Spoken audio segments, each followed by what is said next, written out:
আসসালামু আলাইকুম বন্ধুরা। আমি মামুন বলছি অস্ট্রেলিয়া থেকে। আজ আমি আমার সেরা বন্ধুদের সাথে কিছু মনের কথা শেয়ার করতে চাই। তো যখন আমি চিরিবন্দর স্কুলে প্রাথমিক বিদ্যালয়ে ছিলাম, তখন আমার বাইরের জ্ঞান খুবই সীমিত ছিল। আমাকে শেখানো হয়েছিল যে বাংলাদেশের কিছু মানুষ দরিদ্র সীমার নিচে বাস করে। আমি ভাবতাম কিছু মানুষ হয়তো সমুদ্রের নিচে বসবাস করে।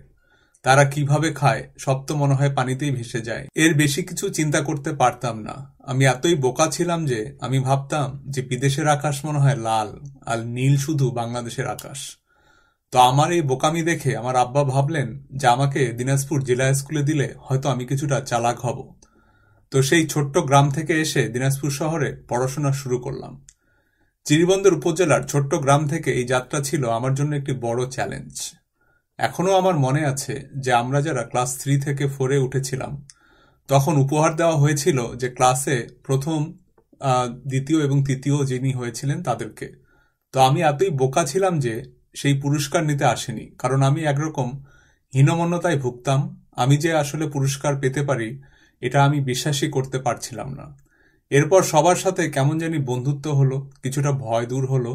এই বিদ্যালয়ে এসে আমি যে শিক্ষা পেয়েছি তা আমাকে একজন আত্মবিশ্বাসী মানুষ হিসাবে গড়ে তুলেছে। আমি সব বন্ধুদের ধন্যবাদ দিতে চাই আমাকে বন্ধু বানানোর জন্য। আমাদের 2001 সালের ব্যাচের সঙ্গী হওয়া আমার জীবনের একটি বড় অর্জন। আর ভাবতেই পারছি না যে এখন 23 বছর হতে চলল আমরা স্কুল শেষ করেছি। আলহামদুলিল্লাহ, আমরা অনেকেই খুব সুস্থভাবে এই যাত্রা পার করছি। এখনো মিস করি সেই স্কুলের টিফিনের সময় ভুট্টো ভাইয়ের কাছ থেকে কিভাবে বাড়তি বেলপুরি নিয়ে খাওয়া যায়, অথবা বৃষ্টির দিনে ফুটবল খেলা হোস্টেল মাঠে, অথবা সকালে স্কুলের আগে ক্রিকেট বা লুকাচুরি খেলা। মিস করি অডিটোরিয়ামে সেই লুকাচুরি খেলা, স্কুলের গেটের সামনে ঝালমুড়ি এবং চা। তবে স্কুলে যতদিন ছিলাম সবসময় শিক্ষক বন্ধুদের কাছ থেকে নতুন নতুন অনেক কিছুই শিখেছি। যখন স্কুলে স্যারদের কাছ থেকে বিজ্ঞান শিখেছি, তখন বন্ধুদের কাছ থেকে শারীরিক বিজ্ঞান শিখেছি। স্কুলে স্যারদের কাছ থেকে যখন রসায়ন শিখেছি, তখন বন্ধুদের কাছ থেকে শিখেছি প্রেমের রাসায়নিক। স্কুলে স্যারদের কাছ থেকে ইংরেজি ব্যাকরণ শিখেছি, আর বন্ধুদের কাছ থেকে নতুন নতুন শব্দ আমার ব্যক্তিগত ভোকাবুলারিতে অ্যাড করেছি। তো এতেই বোঝা যায় যে আমরা আসলে স্কুলে কত মজা করেছি। ধন্যবাদ সবাইকে, আমার সেরা বন্ধুদের। আর আজকে প্রিয় শিক্ষকবৃন্দ, আসসালামু আলাইকুম। আপনাদের শিক্ষা ভুলিনি। আমরা প্রতিজ্ঞা করেছিলাম যে শিক্ষার জন্য স্কুলে আসব, কিন্তু সেবার জন্য চলে যাব। আজকে আপনাদের জানাতে চাই যে আমাদের সেবা দেওয়ার জন্যই এই ডিজিএস 2001 ফাউন্ডেশন করেছি। আমাদের সম্মানিত শিক্ষকদের জানাতে চাই যে আপনারা যে শিক্ষার আলো আমাদের মাঝে ছড়িয়ে দিয়েছেন, আমরা তা শিখেছি এবং জীবনে বাস্তবায়ন করেছি। আজ আমরা সেই শিক্ষার প্রতিদান দিতে চাই।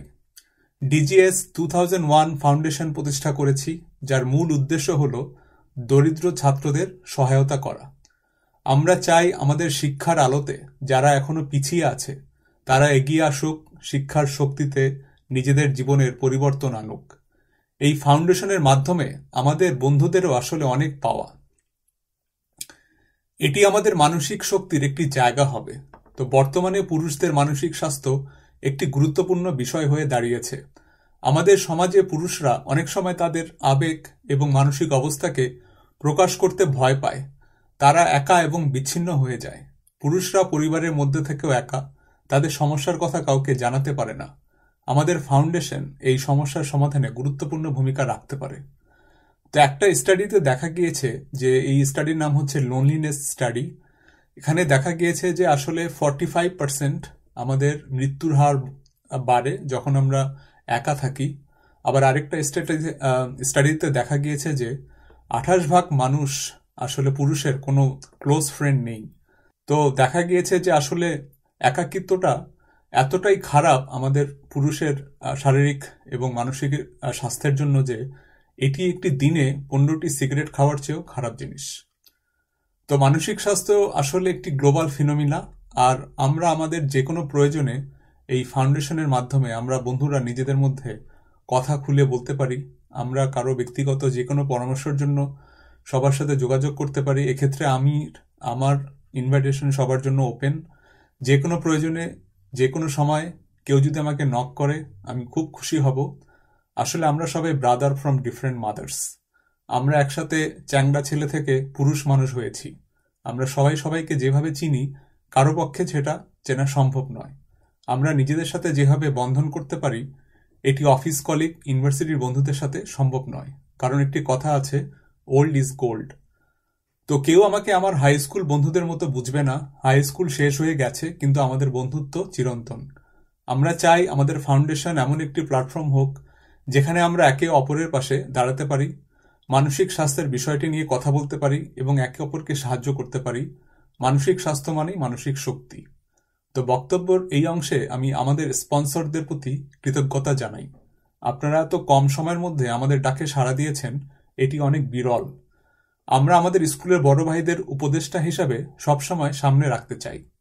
আমরা পিছনে ফিরে তাকালে বুঝি যে আমাদের উচিত জুনিয়র ছাত্রদের নেতিবাচক বিশ্বাস কাটিয়ে উঠতে সহায়তা করা। এটি তাদের জীবনে একটি পরিবর্তনের সূচনা করবে। আমাদের ফাউন্ডেশন এই কাজটি করবে এবং আমরা সবাই মিলে তাদের পাশে দাঁড়াবো।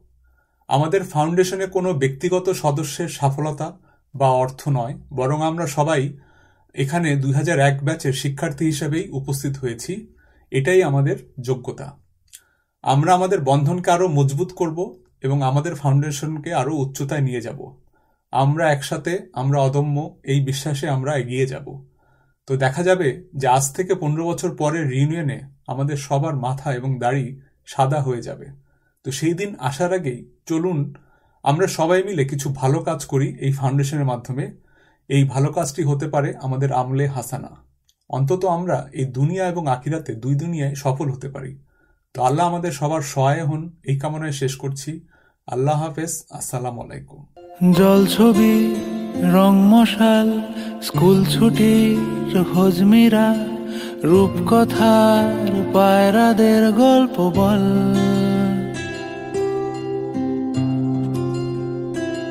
বন্ধু চল